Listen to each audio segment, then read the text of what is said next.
There's a whole hidden economy keeping AI research alive on a budget, and it runs on hardware that big companies already threw away.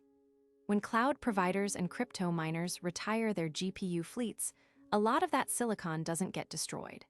It flows into a global secondhand market, resold through eBay, AliExpress, and specialized dealers to anyone with cash and a PCIe slot. These are cards originally built for data centers. Older NVIDIA Tesla and Quadro parts, first-generation mining-era GPUs.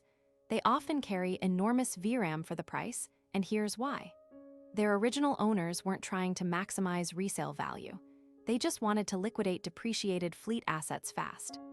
And here's the part that flips consumer intuition. For running large local AI models, VRAM is usually the real bottleneck, not raw speed.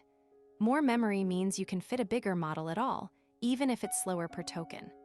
That's why budget builders prize these old data center cards over newer, faster gaming GPUs that have less memory. There's a catch, though. These cards ship without a cooling shroud for a normal desktop. They were designed to sit in dense server racks with forced airflow. So hobbyists 3D print or buy aftermarket fan shrouds just to make a $200 second-hand data center GPU usable on a desk. Now, there's no safety net here. These cards may have run for years at high utilization in mining rigs or data centers. Buyers are gambling on unknown wear with zero manufacturer recourse if the thing dies a week after it arrives. But when it works, it's a genuine on-ramp. A few older enterprise cards at a couple $100s each let a hobbyist or small researcher run large open-weight models locally for a fraction of what a new consumer flagship costs. At the high end, things get complicated. The US has restricted sales of the most advanced AI training GPUs to China, and there are documented cases of restricted chips reaching China anyway, through resellers and shell companies. So a hobbyist secondhand market and a national security enforcement problem end up being the same story. A lot of the supply comes from something totally unglamorous: corporate hardware refresh cycles.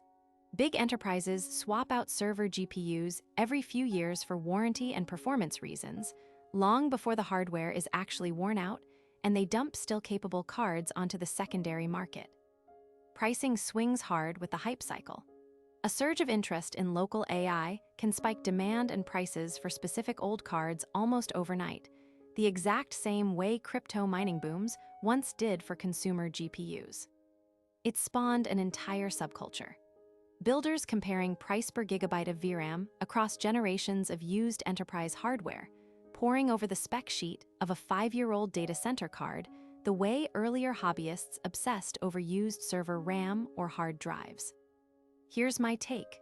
The official AI story is all about billion-dollar training clusters, but underneath it there's a scrappier parallel economy.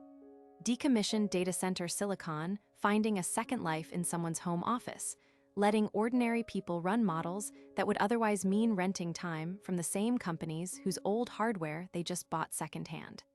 That's the part I actually find interesting.